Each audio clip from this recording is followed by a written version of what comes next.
comentar com você neste vídeo sobre o reconhecimento por parte tanto da Rússia como também da Coreia do Norte sobre a participação de soldados da República Popular da Coreia lá em Kursk, lutando ao lado dos russos. Olha, gente, isso é muito significativo, é muito importante até mesmo para os rumos, né, de possíveis novos conflitos, né. De certa forma, este tipo de situação também é importante, até porque pode intimidar processos, né. Isso é muito importante realmente. A Coreia do Sul está fazendo muitas críticas à Rússia por causa da presença dos norte-coreanos lá no território de Kursk. A Coreia do Sul está desesperada, na verdade. Porque o que entendeu que um artigo, né, da cooperação entre Rússia e Coreia, de certa forma, não é que necessariamente obrigava, né, mas indicava que a Coreia do Norte deveria enviar suas tropas para ajudar a Rússia. A partir daí que ele decidiu-se por enviar tropas norte-coreanas para o território de Kursk, na Rússia. Teve um encontro com as suas tropas. Antes do envio, teve uma conversa com esses soldados. Ordens foram dadas a esses soldados que foram totalmente cumpridas no fronte. A Coreia do Sul tem, de fato, motivos para se preocupar? Tem. Por quê, gente? Porque se, de fato, a Coreia do Norte enviou tropas para defender a Rússia, claro que é muito provável que a Rússia enviará tropas para defender a Coreia do Norte, numa situação, por exemplo, de confronto contra a Coreia do Sul. Olha os blocos se armando, né? Se montando aí, né? De Peskov. O Peskov, porta-voz do Kremlin, já disse, gente, que de fato a Rússia vai se comprometer com ajuda militar a Pyongyang caso a Coreia do Norte seja atacado por alguma nação. Isto certamente intimida demais a Coreia do Sul com o seu irmão mais velho, os Estados Unidos, no sentido de que possa fazer uma guerra contra a República Popular Democrática da Coreia. E o Trump já sinalizou, inclusive, um encontro com o líder da Coreia do Norte para ter uma conversa, né? Claramente que esperemos que pelo menos ele tenha uma conversa, ele seja bem sucedido nessa conversa, né? Seja levado a sério pelo menos, né? Porque tá difícil para ele, né? O Kim Jong-un não é um líder qualquer, é um grande líder político e militar, né? Capaz de fazer com que muitos se curvem, né? A partir de todo o conhecimento que ele tem. É uma pessoa extremamente bem formada, né? Pelo que se fala. Uma pessoa que aparentemente estuda conflitos o tempo inteiro, né? Estuda também situações da geopolítica o tempo inteiro. Não é um líder qualquer. É bom que o Trump vá muito bem preparado para a Coreia. Lembrando que no outro governo dele, o Trump 1, ele foi a Pyongyang, né? E voltou de lá, praticamente estabelecendo o Kim Jong-un como uma espécie de ídolo, né? O Kim simplesmente fez o Trump se ajoelhar, né? Quando ele visitou a Coreia no seu governo Trump 1.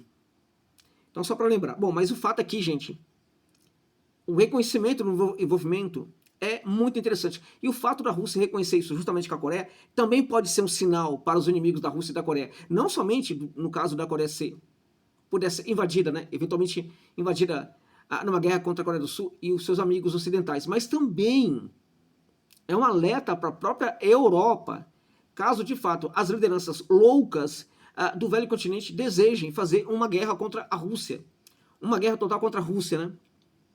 A Rússia teria, portanto, aí um país extremamente importante do ponto de vista militar para ajudá-la num confronto contra as nações da OTAN, que, em tese, lutariam sem a presença do irmão mais velho delas, né? Os Estados Unidos, né? Bom, tanto as lideranças, portanto, norte-coreanas como a liderança russa confirmaram oficialmente, gente, a participação de unidades norte-coreanas em batalhas na região de Kursk, tá? Foi uma notícia, certamente, né, que surpreendeu o mundo inteiro, pois inúmeros especialistas diziam que não havia tropas norte-coreanas lutando ao lado da Rússia. Antes de qualquer coisa, deixa eu salientar aqui algo bastante importante a meu ver. Eu sempre sustentei a presença dos coreanos em Kursk, tá? Mas eu entendo a posição daqueles produtores de conteúdos que negavam, né? Aqueles produtores de conteúdos, a posição dos produtores de conteúdos que negavam a participação dos norte-coreanos, tá? Eu tive uma leitura aqui de que os norte-coreanos, de fato, estariam em Kursk em virtude da missão que elas supostamente desempenhariam naquela região, tá? Eu diria que talvez tenha sido um golpe de sorte neste caso, tá? Um golpe de sorte, mera sorte. Mas eu sustentava a presença dessas tropas lá na região de Kursk. Contudo, mesmo que eu tenha feito um vídeo relatando uma missão brutal das tropas coreanas, né? Uma missão de ofensiva brutal das tropas norte-coreanas que fizeram, né, com que as tropas ucranianas fugissem em desespero, mesmo que eu tenha feito um vídeo relatando essa missão das tropas norte-coreanas, eu acreditava que elas estavam em Kursk, tá? Para missões, né? Para missões defensivas, tá? Não ofensivas, né? Não ofensivas, mas uma missão defensiva, na prática mesmo. Elas estavam lá em Kursk para a prática de ações sapadoras, tá? Que na guerra significa o seguinte: limpeza de terreno, desminagem de terreno, a criação de valas e assim por diante, né? Em geral, grande parte das ações sapadoras são ações defensivas, tá? E era justamente por essas missões que eu acreditava na presença dos norte-coreanos. Por quê? Eles são especialistas, tá? Não sei se os maiores do mundo, mas provavelmente estão dentre os maiores do mundo, os mais importantes do mundo, né, em ações sapadoras, tá? Eles precisaram praticar essas ações para a liberação do seu território depois da guerra da Coreia, depois daquele massacre dos Estados Unidos, né, contra os norte-coreanos, né? O terreno ficou extremamente minado, foi necessário fazer uma limpeza. Os norte-coreanos se especializaram nesse trabalho aí, de fazer missões, ações sapadoras, tá? Além disso, os coreanos poderiam aprender, né, sobre guerra moderna apenas pelo fato de estarem em Kursk, independente de entrar ou não na linha de frente, tá? Ou seja, eu não acreditava. Eu fiz um vídeo, mas depois eu fui perdendo, na verdade. E durante muito tempo, quase eu fiz um vídeo aqui para falar: olha, gente, lembra aquele vídeo que eu fiz falando da ação ofensiva? Sinceramente, eu tenho dificuldade para acreditar que aquilo foi real. Por quê? Porque eles provavelmente estão em Kursk para fazer ações ali de desminagem, especialmente, tá? Eu não acreditava nessas ações ofensivas das tropas norte-coreanas. Inúmeros especialistas, né, assim, muito bons, em vários lugares do mundo, Portugal, por exemplo, falavam que não havia tropas norte-coreanas. Aqui no Brasil também alguns fizeram. E eu diria para vocês que eles estavam muito mais... quem sustentava isso tinha muito mais razões até do que eu, provavelmente, para sustentar que as tropas coreanas estavam em Kursk. Então, veja, eu diria que eu, sinceramente, desde o começo acreditava na presença delas lá em Kursk, mas eu diria que muito mais por um golpe de sorte, tá? Do que por eficiência que essas autoridades possuem, inclusive produtores de conteúdos aqui no Brasil, que são mais eficientes do que eu, muito melhores do que eu. Por exemplo, o comandante Robson Farinazzo, né, que é uma referência para todo mundo aqui no Brasil em termos de análise, né, de conflitos, né, brilhante comandante Robson Farinazzo, né, ele, por exemplo, sustentava, né, que as tropas não estavam presentes ali, as tropas norte-coreanas não estavam presentes, né. Ele tinha muito mais razões para isso, para afirmar isso, do que eu falar, por exemplo, que as tropas estavam lá em Kursk, tá? Então eu diria que houve aí talvez meio acerto da minha parte, né? Porque eu não acreditava que essas tropas iriam para a linha de frente. Essa meia sorte foi muito mais, né? Esse meio acerto, na verdade, foi muito mais por um golpe de sorte do que quaisquer outras coisas. Tá bom, gente?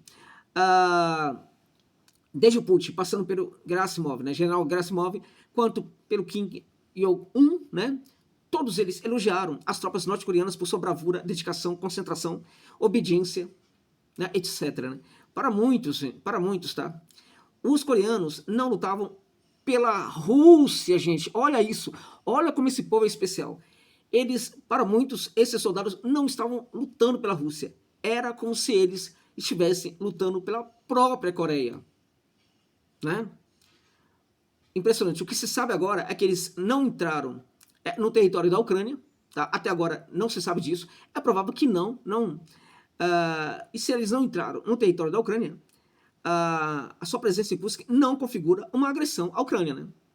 Já que suas ações eram a de proteção do território de um país com o qual eles possuem uma cooperação militar. Então não há ali nenhum tipo de agressão à Ucrânia. Eles foram treinados, né, pelos russos para lidar, né, com a guerra eletrônica e outras questões que envolvem a guerra moderna atual, o que é muito importante também para as tropas norte-coreanas, né? É muito importante. Os norte-coreanos estão há muito tempo fazendo treinamento, gente. Mas, claramente, né, que uma guerra real, o envolvimento numa guerra real é muito diferente. A gente poderia ter hoje, no confronto entre Coreia do Sul, o suposto confronto, que tomara que não aconteça, claro, entre Coreia do Sul e Coreia do Norte, teríamos, de um lado, os Estados Unidos, que na prática treina muito mal suas tropas para conflito, né? São péssimos em combates no terreno, por exemplo, né? E que não teria muito sucesso nos bombardeios à Coreia do Norte também, juntamente com as tropas da Coreia do Sul, que não tem treinamento real nenhum, enquanto as tropas coreanas teriam, no mínimo, esse treinamento importante que eles obtiveram lá em Kursk. Daí uma grande vitória também para o exército da República Popular Democrática da Coreia, tá? Bem, um monumento que falou que vai ser construído lá na Coreia para homenagear os soldados que caíram mortos em Kursk. Não se sabe até agora qual a quantidade, tá? O monumento também será construído em Sulza, para os norte-coreanos que ajudaram a libertar essa área, não somente essa área, né, outras áreas ali, toda a região de Kursk, mais de 1.100 quilômetros quadrados que foram tomados de assalto pelo invasor ucraniano, né? Não se sabe a quantidade de coreanos que perderam suas vidas, né? Mas é muito provável que não tenha sido um número tão assustador. A Ucrânia chegou a falar que 10 mil coreanos perderam suas vidas lá em Kursk, né? 10 mil. Eles são peritos nisso, né? Eles acreditam, por exemplo, que a Rússia perdeu muito mais soldados até agora, desde o começo da operação militar especial, do que a própria Ucrânia. Eles acreditam né, em fantasmas, eles acreditam em coisas que eles não veem. Haja Biden, né, na alma dessas pessoas, né? O Biden, o senhor que lá dos Estados Unidos, que apertava a mão de gente que só ele via, né? Somente ele via a mão de pessoas que só ele via e ele apertava a mão dessas pessoas. Ele falava também com essas pessoas. E ele também ouvia as vozes dessas pessoas que só ele presumia que existissem, né? Essa demência do Biden está presente também nos ucranianos, também nos europeus hoje, que acreditam em muita coisa. Esse povo vive no mundo de Nárnia, gente, tá? 10 mil norte-coreanos, mas não foi isso. Não podemos falar aqui, por exemplo, que foi um número muito pequeno, foi quase nenhum, tal, porque teve sim, gente que caiu, né? O próprio líder da Coreia reconheceu também, o líder russo também. O líder russo não reconheceu, mas o líder da Coreia reconheceu. Agora, a Ucrânia perdeu, gente, 74 mil, algumas fontes, 76 mil, outras fontes. Provável que tenha chegado aí, porque muitos foram para atendimento, não foram contabilizados entre aqueles que morreram, foram para atendimento numa situação de gravidade. Provavelmente 78 mil soldados, pelo menos. Tá? Veja, a possibilidade de que tenha sido aí, por exemplo, vamos lá, para ser bem generoso, tá, com a Ucrânia, vamos colocar aqui que para cada soldado ucraniano, cada 5 soldados ucranianos teria sido um russo, né?